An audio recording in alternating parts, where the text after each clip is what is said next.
तर पालिकेला मुंबईकरांचा जीव स्वस्तच वाटतोय। होय, अगदी बरोबर ऐकलंय तुम्ही। मॅनहोलमध्ये पडून साकीनाक्यात एकाचा जीव गेल्यानंतरही पालिकेला जाग आलेली नाहीये।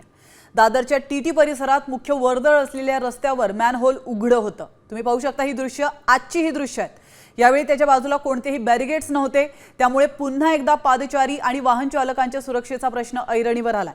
या संदर्भात तक्रार केल्यानंतर तासाभरानं पालिकेनं मॅनहोल बंद केलाय। मात्र या काही काळाच्या दुर्लक्षामुळे कोणती दुर्घटना झाली असती तर पालिकेनं काय केलं असतं, जबाबदारी घेतली असती का, मुंबईकरांचा जीव पालिकेला इतका स्वस्त वाटतोय का, असे संतप्त सवाल आता उपस्थित केले जात आहेत।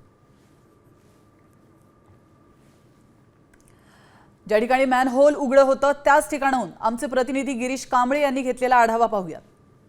दादर टीटी परिसरात आज सकाळी या ठिकाणी मॅनहोलचं झाकण ओपन होतं, त्यामुळे पुन्हा एकदा सुरक्षेचा प्रश्न हा ऐरणीवर आलेला होता। आपण पाहिलं असेल की याआधी देखील साकीनाका येथे मॅनहोलचं झाकण उघडं असल्यामुळे एका व्यक्तीचा मृत्यू झालेला होता। आज देखील तशाच पद्धतीची परिस्थिती ही होती। तब्बल तासाभरानंतर या ठिकाणी हे मॅनहोलचं झाकण आहे ते पालिकेकडून लावण्यात आलेलं आहे।